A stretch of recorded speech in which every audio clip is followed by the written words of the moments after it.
பாலியல் வன்கொடுமை புகார்களில் சிக்கியதை தொடர்ந்து வெளிநாட்டில் பதுங்கியுள்ள பிரஜ்வல் ரேவண்ணாவை கைது செய்ய ப்ளூ கார்னர் நோட்டீஸ் வழங்க வலியுறுத்தி சிபிஐக்கு கர்நாடக குற்றப் புலனாய்வுத்துறை கடிதம் எழுதியுள்ளது.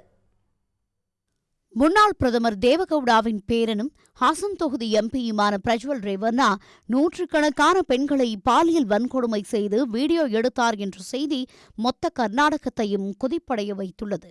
பாலியல் வன்கொடுமை தொடர்பான வீடியோக்கள் கசிந்து பொதுவெளியில் பரவுவதை அறிந்த பிரஜ்வல் ரேவண்ணா வெளிநாட்டிற்கு தப்பிச் சென்று விட்டார். பாலியல் வன்கொடுமை வழக்கு விசாரணையை சீர்குலைக்கும் வகையில் பிரஜ்வலை வெளிநாடு தப்பிச் செல்ல ஒன்றிய அரசு வேண்டுமென்றே உதவியிருப்பதாக ராகுல் காந்தி குற்றம் சாட்டியுள்ளார்.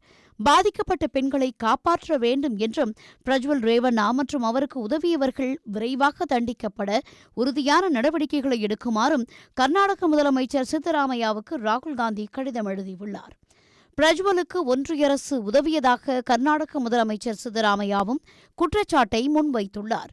ஒருவரது பாஸ்போர்ட் மற்றும் விசா முழுமையாக ஆராயப்படும் என்பதால் ஒன்றிய அரசின் ஒத்துழைப்பு இல்லாமல் பிரஜ்வல் ரேவண்ணா வெளிநாடு தப்பியிருக்க வாய்ப்பில்லை என்று சித்தராமையா கூறியுள்ளார்.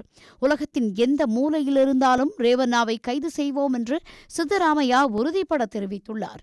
பிரஜ்வல் ரேவண்ணாவின் பாஸ்போர்ட்டை ரத்து செய்ய சித்தராமையா அரசு திட்டமிட்டுள்ளதாக தகவல் வெளியாகியுள்ளது. மறுபுறத்தில் பிரஜ்வலுக்கு எதிராக ப்ளூ கார்னர் நோட்டீஸ் வழங்க வலியுறுத்தி சிபிஐக்கு கர்நாடக குற்றப் புலனாய்வுத்துறை கடிதம் எழுதியுள்ளது. உடனுக்குடன் செய்திகளை தெரிந்து கொள்ள சன் நியூஸ் பெல் ஐகானை கிளிக் பண்ணுங்க.